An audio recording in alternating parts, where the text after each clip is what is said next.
Lalu Nabi memesan 3 perkara.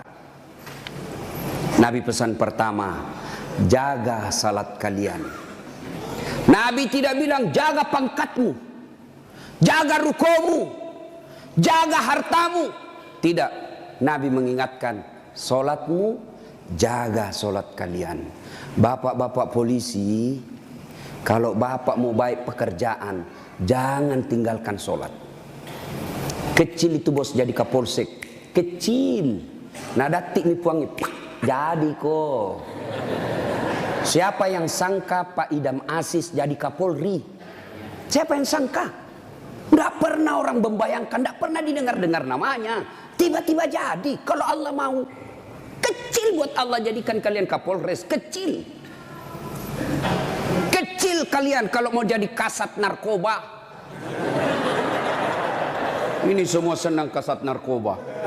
Kenapa? Tempat basah.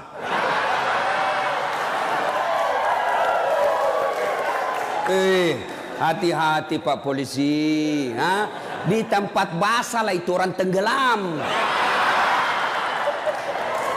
Tidak ada orang tenggelam kalau kering. Siapa suruh kau bilang gas-gas? Gas memang. Kita sudah tanda tangan MOU toh. Pak, kecil, sholat ki Pak. Kecil bapak punya bahagia. Ustadz, kenapa itu kasihan istriku nak ngomel aja nak kerja.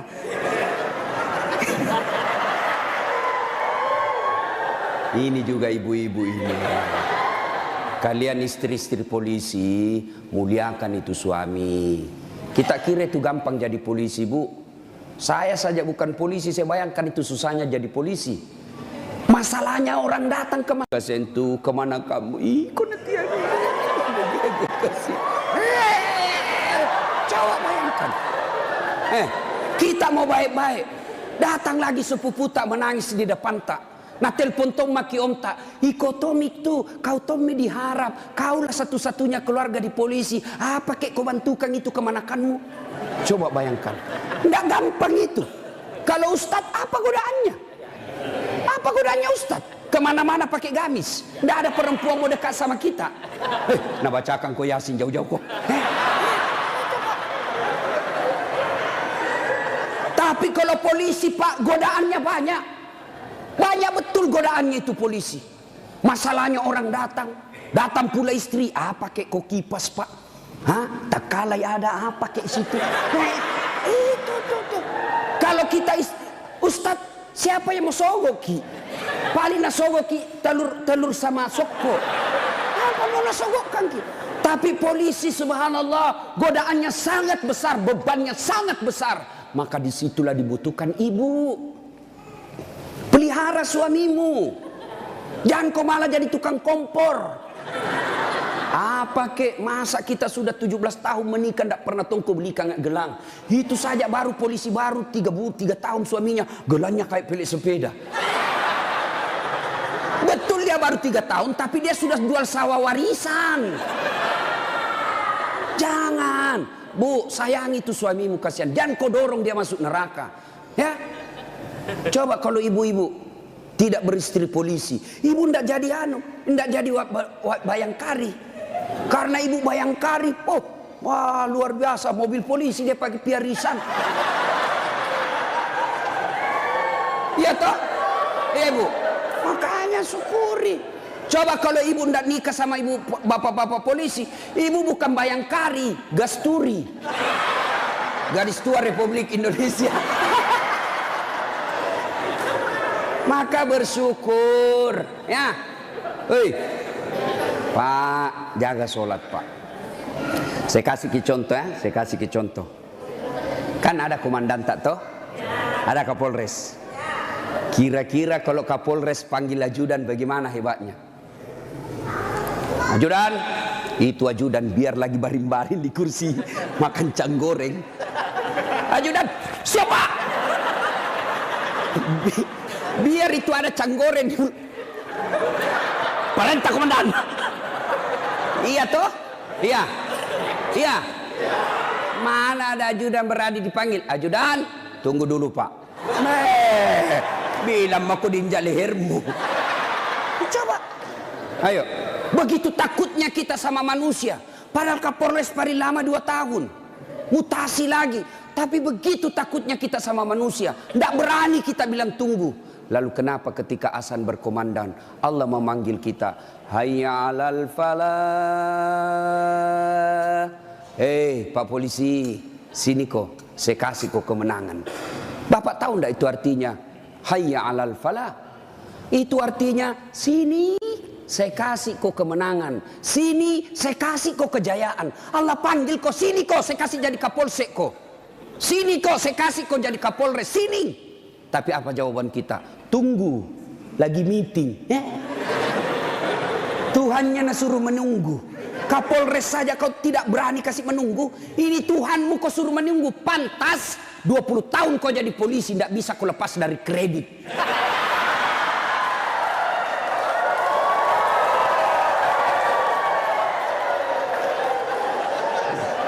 Gas memang. Makanya, bagaimana hidupmu mau baik bos jadi polisi? Kau udah bisa cari muka sama atasan. Siap komandan, siap salah komandan. Bapak kerja sama manusia, 10 suruh ki kerja. Nih kerja ini 10, 9 yang cocok, 1 salah, yang salah persoalkan. Bodoh memang kau ini. Coba, lupa itu 9 yang cocok. Padahal 9 yang betul, 1 jika dosa. Bodoh memang kau ini. Nggak ada. Itulah manusia. Kalian capek cari kelakuan baik. Jangan aku terlalu mencari muka sama pimpinanmu. Yuk kerja saja dengan baik sebagai polisi. Ada tupoksimu, ada ini, kasat ini. Jelas pekerjaannya. Kerja itu dengan baik, perbaiki sholatmu. Allah yang angkat derajatmu. Tapi siapa? Nah bilang ada di Jakarta, cemen lu men. Ayo, serius Pak. Baiki saja sholat. Kecil Pak. Bapak kan punya jalan jadi Kapolsek. Bapak punya jalan untuk jadi Kapolres. Kenapa? Bapak polisi, memang ada jalannya. Yang tidak bisa ada jalannya, saya jadi Kapolres. Nggak ada itu. Nggak ada jalannya itu bos. Ayo, yang tidak ada saja jalannya Allah kasih. Saya ulang, yang tidak ada saja jalannya Allah kasih. Apalagi memang ada jalannya. Apa maksudnya? Pak, bisa ndak perempuan hamil tidak pernah disentuh laki-laki? Itu ndak ada jalannya menurut ilmu kedokteran. Ndak mungkin. Tapi kalau Allah yang mau jadi Siti Maryam, wanita suci, tidak pernah disentuh laki-laki, hamil melahirkan Isa alaihissalam. Tuh Siti Maryam. Cuma sekarang banyak tahu perempuan mau ingin Siti Maryam. Hamil tidak ada suaminya.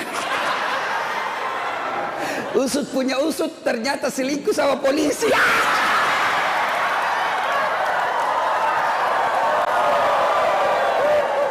Gas memang. Kau bilang gas. Coba, makanya ku gas. Kasihan ini perempuan kau kasih begitu. Dia mau melapor ke polsek, temanmu itu datang pati melapor. Datang melapor malah dikasih takut-takut. Kau dapat pasal pencemaran nama baik ini paling. Ayo. Pak, Bapak mau baik, perbaiki saja sholat. Saya kasih lagi contoh. Saya akrab sama Kapolres. Saya datang di Sidrap. Pak Kapolres, adakah di Sidrap ini cari-cari telur? Mau pengantin? Siap Ustadz, gampang. Kapolres telepon ajudan. Ajudan, itu Ustadz Dasat ada di hotel. Kau jemput, pakai Alparnya Aji. Karena ada Alparnya tahu Pak Kapolres. Tapi punya teman. Nah, bawakan telur. Selesai masalahku soal telur. Kenapa? Saya akrab sama komandan. Sebaliknya ada orang dari Makassar, tidak pernah ketemu Kapolres, tidak pernah kenalan, tidak pernah didengar namanya. Assalamualaikum Kapolres. Saya ada di Sidrap ini, saya cari-cari telur, pinjam dulu mobil tak Pak. Siapa nak telepon Kapolres? Kapolsek, tangkap itu. Hah? Tangkap dia. Tidak pernah kenal, penipu pasti itu, penipu, tangkap. Begitu juga Bapak. Tidak pernah sholat. Sholatnya hanya hari Jumat. Itu pun paling terlambat datang, paling cepat pulang. Orang khutbah dia tidur. Pas bangun kamat dia bilang, aliran apa ini masih tidak ada khutbahnya. Bukan aliran apa, kau batin dong. Ayo, tiba-tiba dimutasi. Tidak ada tempatnya yang bagus-bagus, stres. Jadi berdoa, ya Allah, capek mak ini jadi polisi Tuhan. Kenapa hidupku tambah susah Tuhan? Nah bilang Tuhan, malaikat, karena dia sudah capek jadi ke polisi, sekali cabut nyawanya. Makanya Pak, yuk perbaiki sholat Pak. Apa alasanmu tidak mau sholat? Bilang kok apa? Bilangnya apa alasanmu? Si Geaki. Apa? Hah? Tidak ada kecuali malas. Dalam Islam ada boleh beberapa orang boleh tidak dosa ketika dia sholat. Satu, belum balik. Kalau ada bapak-bapak polisi di sini merasa belum pernah mimpi basah, belum pakai balik itu. Atau ibu-ibu poluan tidak pernah haid, kau masih balita itu. Ya. Yang kedua, siapa boleh tidak sholat? Hilang ingatan alias gila. Kenapa tidak sholat? Saya gila Pak. Yang penting Bapak yakin gila, boleh tidak sholat. Tapi tidak mungkin Bapak jadi polisi kalau Bapak gila. Yang ketiga, boleh tidak sholat dalam tekanan. Zaman Belanda diancam kepala tak. Jangan kau sholat. Kalau kau sholat saya kasih pecah kepalamu. Boleh tidak sholat orang begitu. Lain itu apa Pak? Bapak nganangani unjuk rasa. Boleh Bapak sip-sipan sholat. Tidak bisa tinggalkan tempat. Sholat khauf namanya. Sholat dalam keadaan perang. Bagaimana caranya? Bapak berenam, polisi bertugas. Maka bagi tiga lapis, tiga rakaat, tiga saf. Saf pertama 2 orang, saf kedua 3 orang atau 4 orang. Maka saf pertama diselesaikan dulu sholatnya 1 rakaat. Yang di belakang jaga senjata. Begini dia. Selesai ini yang saf pertama 1 rakaat, maka saf kedua lagi yang selesaikan sholatnya, saf pertama lagi yang jaga senjata. Boleh Pak. Tidak bisa ditinggalkan tempat Ustaz. Kita tayamum darurat. Boleh Bapak. Kalau pergi ambil air 1 kilo, bahaya ini keadaan. Bapak tayamum di situ. Tidak usah buka sepatu. Boleh. Bagaimana caranya? Letakkan telapak tangan di pasir. Sudah itu tepuk. Karena kalau kau tidak tepuk ada pasir, kau gosok matamu.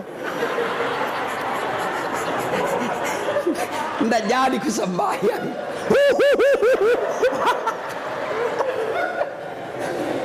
Itu gunanya. Selesai. Agapi. Tidak ada alasan. Maka Bapak sholat. Maulid kali ini, yang tadinya masih malas sholat, perbaiki sholat Pak. Kecil buat Bapak, Allah kasih kita. Kecil Pak. Kecil sekali. Ini perkara dunia. Allah cukup mengucapkan kun. Itu saja itu disebut kun fayakun, jadi. Nagati lipuangnya jadi. Coba. Maka Bapak Ibu Bapak ini perbaiki saja sholat. Bapak-bapak punya anak, tidak perlu di sekolah jauh-jauh ke luar negeri. Kontrol saja sholatnya. Baik sholatnya, insya Allah anakmu akan bahagia. Ya? 1. 2. Kata Nabi, jaga perempuan di antara kalian. Nabi lagi tidak bilang jaga tetanggamu. Ini bapak-bapak juga banyak kalau sama tetangganya sopan. Assalamualaikum Ibu.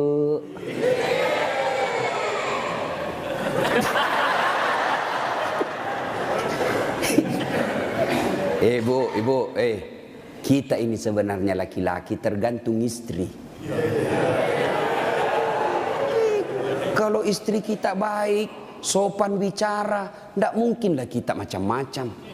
Datang mama tak kuhormati, datang saudara tak kumuliakan, pasti kita berpikir, baik sekali istriku ini.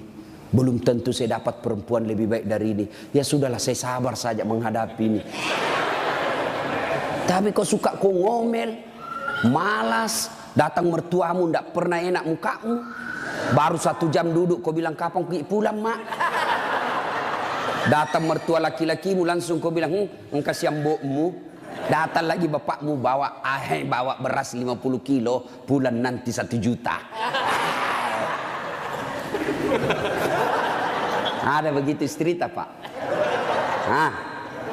Itu yang membuat hidup tak sial. Betul pak. Kalau ada istri bapak yang tidak tahu menghormati orang tua tak, itu yang membuat hidupmu sial. Maka nasihati itu istri baik-baik. Ini juga ibu-ibu, hargai itu suami. Ya, untung ibu punya suami, punya anaknya orang. Coba terima beres. Hei, serius kah ini? Datang itu mertua kita hormati, muliakan.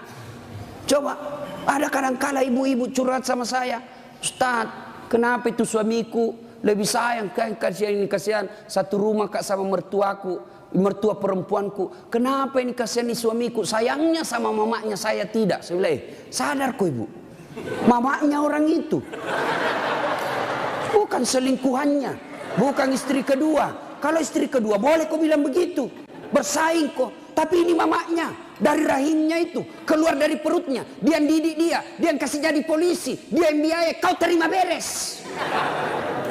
Sadar, mestinya kalau begitu suamimu kau bersyukur. Ya Allah, baik betul ini suamiku. Mudah-mudahan nanti anakku seperti suamiku, tetap sayang sama saya meskipun saya sudah tua. Dengar itu.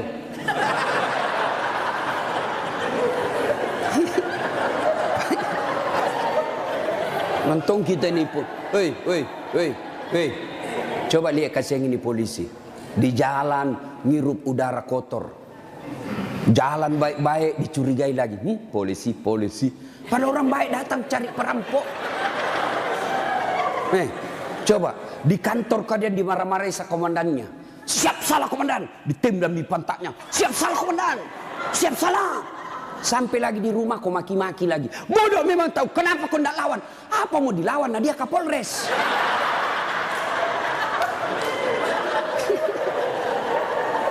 Iya toh. Ini kasih muka-muka susah semua ini kasih ini polisi. Coba lihat.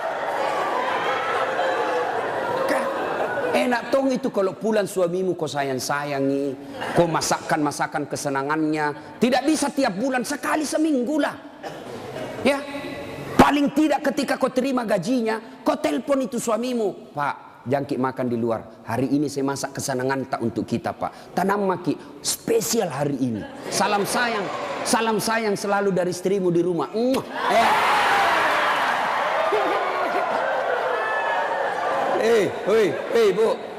Bu, itu suami polisi kalau dapat SMS begitu, nah kasih lihat langsung Satpol PP. Satpol PP polisi setengah. Nah, ada di sini.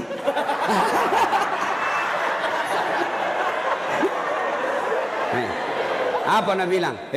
Nak bilang itu polisi. Lihat kau ini istriku bos. Betul dia lebih tua dari saya. Betul dia tidak cantik. Dia orang kampung. Tapi kau lihat bos. Istriku ini. Pernah SMS itu? Paling kita SMS, Pak, jangan lupa singgah beli gas.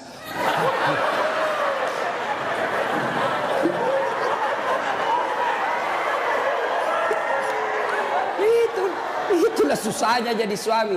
Tapi bapak juga kalau disuruh singgah beli gas, jangan sok-sok gengsi. Jangan gengsi. Kan biasa kita laki-laki, saya polisi, saya ajun komisaris, saya ini pangkat tinggi, masa beli gas? Kenapa nih? Ayo, Pak, kecil itu. Coba, untung bukan kita yang hamil. Mau kita tukar? Kita yang hamil, istri tak beli kompor gas. Mau kita tukar kira-kira itu. Repotnya itu perempuan hamil, jalan saja setengah mati, 9 bulan itu kasihan. Melok ini masuk. Coba itu perempuan kalau hamil, duduk aja setengah mati, harus pakai standar samping. Lama itu, mapanguju tuh kasih kalau melek tudang. Coba kalau bapak, langsung saja begini, selesai. Maka ketika yang begitu, bapak ikhlas saja, itulah pengabdian kita kepada istri. Ya, tenang. Itu Nabi Pak 11 istrinya. Tapi tidak pernah ada istrinya mengatakan menyesal saya nikah sama kaum Muhammad. Bapak satu menderita lahir batin.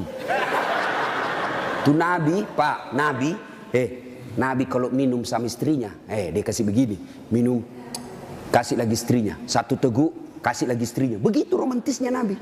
Dan hebatnya itu, kalau Aisyah minum di sini bibirnya, itu cari Nabi. Coba Pak Kasat begitu. Minum bekas bibirnya istri. Bau mulutmu.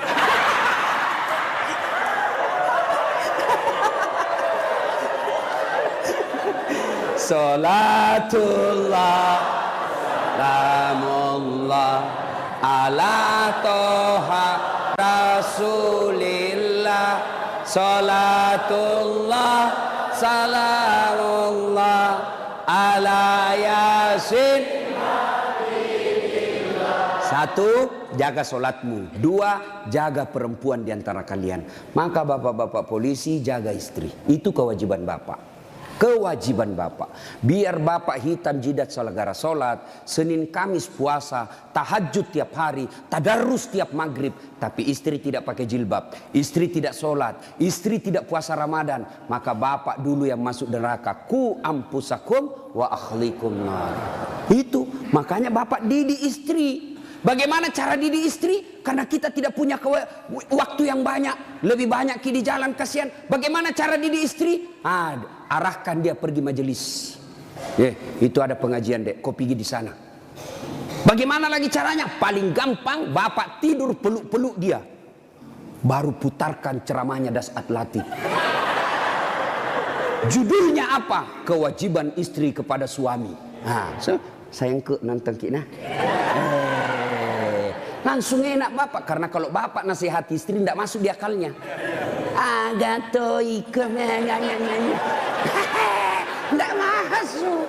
Iya kan? Karena bapak lebih sering tipu istri daripada. Bagaimana dia percaya? Kita juga ibu, bagaimana tidak ditipu Ki? Karena suka Ki marah-marah. Jujur Ki, marah kok ya lebih baik dibohongi kau supaya senang perasaanmu. Kenapa kau bohong? Selama ini kau bohong. Ku sayang kau, tidak mau kau luka perasaan. Kau bohongi kau. Sekarang kau tahu ya itu takdir burukmu. Kan kita terpojok Ki jadi bohong maki. Sama saya ada temanku SD, masih selalu kena telepon sampai sekarang. Cinta-cinta monyet dulu di kampung. Setelah saya lihat banyak viral, tambah populer Kila Dase. Itu di Makassar gitu nama aku Dasat Latif. Kalau di kampung Ladase.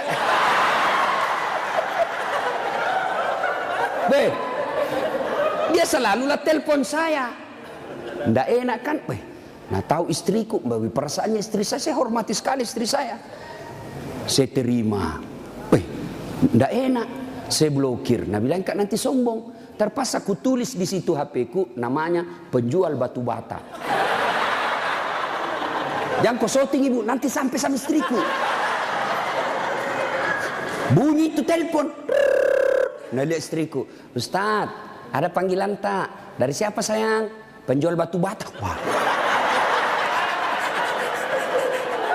Saya bilang, dia bilang, saya angkat. Oh jangan kau angkat, tagihan. Nggak cukup uangku itu. Istriku kalau bilang uang, nggak mau dia karena nanti uang belanjanya saya ambil. Jangan angkat. Jangan angkat Ustaz, jangan Maki, belum cukup uang. Selamat saya.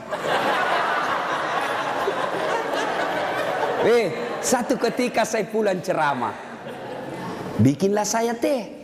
Kan saya bikin sendiri. Saya tahu, oh sudah. Saya minum, kenapa nak asin ini? Barat salah kasih kah ini? Saya pergi lihat toples, tulisannya gula. Isinya, garam. Saya tanya istriku, sayang, kenapa ini tulis ki gula na isina garam? Nabi bilang, hepon tak juga, lain kita tulis lagi sini.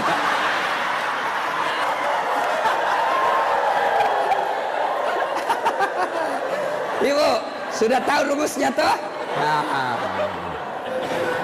Pak, jaga istri kalian, jaga. Gimana caranya? Ajari terus, nasihati terus, nasihati terus. Tapi bapak tidak mungkin bisa didengar istri kalau bapak saja kelakuannya tidak baik. Tidak mungkin. Maka untuk menjadi baik kepada istri, bapak dulu yang harus bagus. Bapak dulu yang kasih contoh sholat 5 waktu. Kalau perlu bangun subuh-subuh sama-sama. Sayangku, yuk peluk dengan baik, cium pipi. Nah bilang apa aja, dia mau dicium stas ngoro ih. Mak bau tong bebenya Ustaz. Pak, kalau perlu bapak angkat itu istri. Sholat subuh sayang, bareng-bareng, sholat jamaah. Meskipun bapak pangkat paling rendah di Polres, tapi ibu bapak lakukan itu mulia di hadapan Allah. Angkat istri, ayo sayangku, sholat bareng-bareng, berjamaah, bapak imam, istri makmum. Jangan baca yang susah-susah. Yang pendek-pendek saja, ya? Karena yang susah-susah nanti tidak mau sampai. Nak baca Al-Kafirun, wala antum abiduna ma abun, wala ana abidum ma abattum, wala antum abid. Mulai curiga istrinya. Wala antum abidu, wala ana abidum. Pas selesai sholat, ibu juga kalau selesai sholat kasih semangat suami. Sabar ki pak, memang begitu kalau baru pertama orang sholat. Insya Allah ke depan tidak. Jangan malah dimaki-maki. Bodoh memang kau ini polisi dongo. Apa kau tahu kau bilang? Nah bilang suami tak jamin lagi sembahyang deh. Kau sudah. Bu, pulang suami tak ibu. Kita tahu sudah mau masuk maghrib. Datang suami tak sudah sediakan sarungnya. Sediakan kopiahnya, sediakan bajunya untuk sholat, baju koko. Begitu datang, Deng, mandi ki, ini kita pakai sholat maghrib. Ayo kita pergi sama-sama di masjid. Nyaman ibu, suami istri jadi polisi, dapat gaji tiap bulan. Kalau begini kita lakukan, bahagia hidup tak. Meskipun kita tak putar-putar saja di sidrap. Enak pak. Ini istri suka ngomel, suami tukang tipu, kredit tidak pernah berhenti. Kapan enak hidupmu? Ayo, maka perbaiki ini, saling menjaga. Suami nasihati istri, istri ingatkan suami. Itu rumah tangga yang bahagia. Dan yang ketiga kata Nabi, ucapan yang beliau keluar dari bibirnya, ummati, ummati, ummati, umatku, umatku, umatku. Begitu sayangnya sama Nabi. Sayang Nabi sama kita. Nabi tidak mengucapkan Khadijah, Khadijah, Khadijah. Tidak. Nabi yang diucapkan ummati, umat kita. Apa di dunia saja? Tidak, sampai di akhirat pun Nabi seperti itu. Ketika hari kebangkitan tiba, Allah perintahkan kepada malaikat Jibril, Jibril, kau bangkitkan manusia paling mulia yang sangat aku sayangi, Muhammad sallallahu alaihi wasallam. Nabi Jibril setengah mati mencari, lalu Allah kasih keberkahan. Makamnya Nabi keluar asap. Didapat. Lalu bangkitlah Nabi. Ya seperti itu yang kita lihat di sirkus. Ada manusia yang tiba-tiba naik saja ke permukaan. Lalu Nabi duduk. Gosok mata. Jasadnya Nabi pak sampai detik ini tidak hancur. Seperti ketika beliau hidup. Kulitnya tidak rusak. Pernah kan beberapa kali itu kan kuburnya Nabi jasadnya Nabi dicuri. Kan beberapa kali itu 9 kali. Dan jasadnya pun sudah ratusan tahun meninggal. Masih sama. Nah, bangun Nabi, gosok matanya. Lalu Nabi buka, nampak Jibril di depannya. Lalu Nabi berkata, Jibril, hari apa ini? Ya Muhammad, inilah hari kebangkitan yang pernah Allah janjikan kepadamu. Kira-kira kalau bapak bangkit seperti itu, bapak cari siapa? Mana kasihan anakku? Oh, mana itu istriku yang baik sekali? Apa Nabi cari keluarganya? Tidak. Nabi tidak berkata, mana bapakku, rindu saya mau melihat bapak saya yang tidak pernah saya lihat wajahnya. Tidak. Siapa yang Nabi cari? Aina ummati. Jibril, mana umatku? Kita yang dicari Nabi pak. Bayangkan, begitu cintanya Nabi kita. Nabi cinta di dunia sampai di akhirat. Nah sekarang, bagaimana kecintaan kita kepada Nabi? Kalau sahabat luar biasa cintanya kepada Nabi. Nabi sakit ujung akhir hidup beliau. Nabi datang ke masjid sholat subuh. Selesai sholat subuh, Nabi lalu naik pidato. Saudara-saudara sekalian, kita sudah bertahun-tahun membela agama Allah, hidup bareng bersama. Tentu ada yang pernah saya sakiti, baik yang sengaja maupun yang saya tidak sengaja. Kalau ada yang pernah saya sakiti dan saya tidak tahu, tolong balas hari ini. Daripada nanti di akhirat kau membalas, sakitnya berlipat-lipat. Sekarang saya minta balas sebelum saya meninggal. Suasana hening. Abu Bakar paling duluan menangis. Tanda-tanda Nabi sebentar lagi meninggalkan kita ini. Suasana hening. Tiba-tiba dari belakang ada sahabat Nabi namanya Uqasyah. Hitam tinggi besar berdiri. Ya Rasulullah, saya pernah Anda sakiti. Semua orang balik. Kurang ajarnya ini Uqasyah. Kapan? Waktu itu perang ya Rasul. Saya berada di sampingmu. Rasulullah mengendarakan onta. Onta Rasulullah menjambut ontanya. Saya di samping, bukan onta yang kena, tapi saya yang kena. Saya mau membalas ya Rasul. Semua kurang ajar. Nabi lagi sakit mau membalas. Umar berdiri. Uqasyah, kalau gatal tanganmu ingin mencambuk, saya kau cambuk sampai mati. Jangan Rasulullah. Kata Nabi, Umar, saya paham maksud baikmu, tapi dosa tidak boleh diwakili. Dosanya Kapolres tidak bisa diwakili Kasat Lantas. Tidak boleh. Mentang-mentang kita komandan ambil dosaku tidak bisa. Sudah. Bangkit lagi Abu Bakar. Uqasyah, sayalah sahabat Nabi paling dekat. Saya selalu bersama beliau. Kalau kau mau cambuk, saya kau cambuk. Sama kau sakiti Rasulullah. Nabi bilang, Abu Bakar, dosa tidak bisa diwakili. Kau duduk. Makin dekat Uqasyah. Ditahan sama cucu beliau, Hasan Hussein. Uqasyah, pamanku, Amure, jangan kasihan kakekku. Lagi sakit. Saya kau cambuk kalau mau. Sama Rasulullah, saya kau cambuk. Nabi berkata, cucuku, saya paham maksud baikmu, tapi dosa tidak bila diwakilkan. Nak. Duduk. Dekat Uqasyah. Ya Rasulullah, waktu Anda cambuk saya tidak pakai baju. Supaya adil, buka bajumu. Semua orang tambah kurang ngajar ini Uqasyah. Di depan Nabi satu-satunya pertama kali disuruh buka baju. Nabi buka bajunya. Begitu Nabi buka baju, subhanallah, terjadi keajaiban. Apa? Tercium bau harum. Bahkan ada sahabat Nabi, Nabi lagi tidur berkeringat. Dia ambil keringatnya Rasulullah satu tetes, dan itu dia bilang, saya tidak pernah mencium seharum baunya Rasulullah keringatnya. Coba, ada kira-kira di sini keringatnya harum? Ada. Kira-kira kalau saya buka baju di sini, bukan bau harum, bau sakulu. Itulah Rasulullah. Lalu apa kata Rasulullah? Ya, baik, saya buka. Kata Nabi, cepat kau Uqasyah, jangan kau buat saya lama tidak pakai baju, nanti Allah menghukummu. Maju Uqasyah, dia buang cambuknya. Lalu dia peluk badan Nabi, dia cium badan Nabi dadanya. Lalu sambil menangis, ya Rasulullah, maafkan saya. Apa maksudmu Uqasyah? Tadi kau mencambuk saya, sekarang kau menangis memelukku. Kata Uqasyah, ya Rasulullah, itu tadi cerita saya cuma karang. Itu cari cerita saya cuma buat-buat. Kenapa? Saya tahu sebentar lagi Rasulullah meninggalkan kami.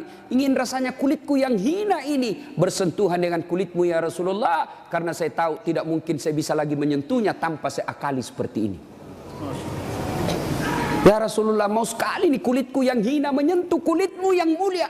Pun kalau saya nanti masuk surga belum tentu sama kita punya kelas. Saya ingin menyentuhmu ya Rasulullah. Saya ingin merapatkan badanku dengan kulitmu yang mulia ini ya Rasulullah. Nabi lalu meneteskan air mata dan berkata, saudara-saudara sekalian, kalau kalian mau tahu temanku di akhirat kelak, inilah karena cintanya kepada Rasulullah Muhammad sallallahu alaihi wasallam. Rasulullah luar biasa cintanya kepada kita. Lalu kalau Bapak cinta kepada Rasulullah, muliakan Rasulullah. Dengan cara apa? Pelihara warisannya. Apa warisan Nabi? Bukan istana. Apa warisan Nabi? Al-ulama'u warisatul anbiya. Muliakan ulama. Bapak-bapak polisi, gunakan kekuasaanmu untuk melindungi pewaris para nabi. Bukan pewaris pejabat. Lindungi pewaris para nabi. Supaya kalian nanti di akhirat ada yang bernyamamu, melindungimu ketika pada saat itu tidak ada lagi perlindungan. Rasulullah pewarisnya bukan gubernur. Rasulullah pewarisnya bukan presiden. Rasulullah pewarisnya bukan Kapolri, tapi pewarisnya Nabi adalah ulama. Muliakan ulama karena sama saja kalian memuliakan Rasulullah. Tidak usah kau muliakan Dasat Latif, tidak usah kau muliakan kiainya, tapi muliakan ilmu yang beria. Kalian tahu halal haram bukan dari Kapolres. Kalian tahu halal haram, rukun-rukun iman, rukun-rukun haji bukan dari Kapolri, bukan dari sekda, bukan dari bupati, tapi kalian mengetahuinya dari ilmu-ilmu para ulama. Ini saja tausiah kita, mudah-mudahan ada manfaat. Saya ingin berlama-lama, tapi saya harus ada di Makassar pukul 11 karena saya harus perjalanan lanjut ke Kolaka. Terima kasih Pak Kapolres. Saya doakan Bapak beserta istri sehat walafiat, diberikan kemampuan dan kesanggupan untuk menjaga wilayah hukum Sidrap dan sekitarnya. Bapak-bapak polisi, saya berdoa semoga Bapak sekalian selalu dititipkan iman dalam hati, sehingga Bapak betul-betul menjadi pengayom, pelindung, dan pelayan masyarakat. Insya Allah, luar biasa pekerjaan Bapak. Kalau Bapak melaksanakannya dengan baik, Bapak ini bertugas sebagai Umar bin Khattab, menegakkan hukum. Luar biasa. Kalau saya paling hanya bisa menganjurkan di mimbar, tapi kalau Bapak polisi mampu mengamalkan langsung. Saya jangan minum khamar, jangan narkoba. Nah dengar anak muda, tapi kalau Bapak bilang jangan narkoba langsung ditangkap masuk penjara. Bapak lebih hebat dalam dakwah daripada ustadz. Kalau ustadz di mimbar teriak-teriak, jangan minum khamar. Kita lihat peminum khamar, paling dibilang, dede mabuk sirona muda. Tapi kalau Bapak polisi dapat langsung bisa disegit, borgol, bawa ke penjara. Nah ibu bapak saudara-saudara sekalian, mudah-mudahan ada manfaat. Lebih dan kurangnya mohon dimaafkan. Sebelum kita akhiri, mari kita berdoa kepada Allah.